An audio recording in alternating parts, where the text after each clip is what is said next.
Hi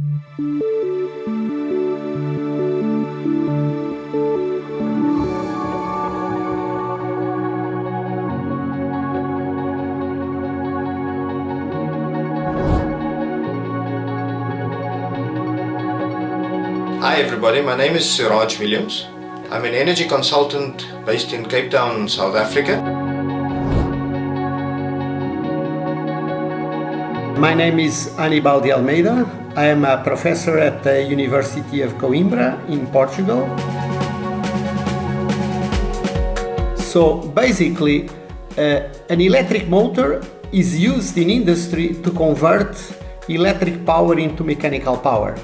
Mechanical power is used to drive a huge variety of equipment: pumps, fans, compressors, conveyors, mills, all sorts of different types of equipment. So the motor is part of this motor system.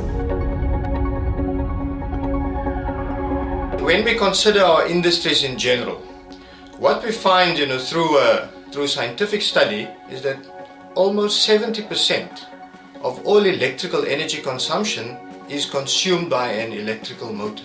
It follows then that if we want to optimize our energy consumption, motors or motor systems, more correctly, should be part of that assessment, part of that study.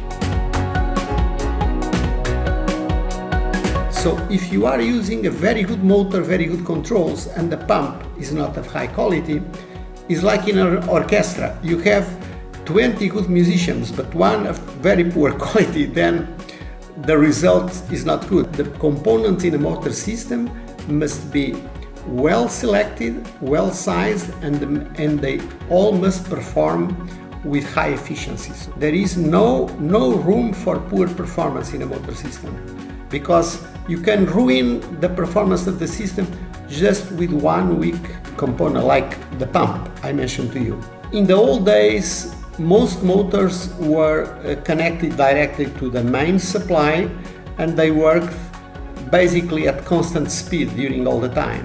What really makes sense is to control the speed of the motor as a function of the needs of the process. By doing this, you can save a huge amount of electricity, you can reduce the wear, you can reduce noise. So motor controls are, I would say, one of the key opportunities for energy efficiency in motor system. I remember working at a petrochemical company, and they were using cooling water which was coming from a canal, approximately a kilometer away. After discussion with the cooling plant personnel, they said that our requirement is to pump 2,100 cubic meters of water per hour to the plant.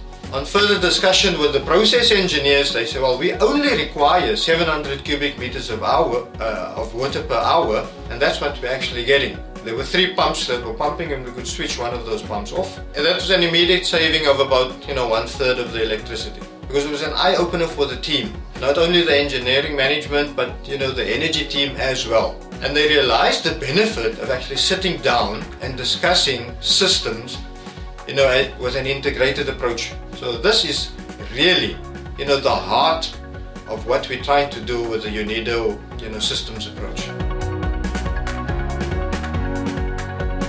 So we need to be at the forefront of optimization all the time. It's a continuous approach. If we think about the 100-meter sprint, it's not good enough just to equal the record. We always want to improve on it. We want to improve the world record. And this is the approach or the type of thinking that we should have in our industries as well.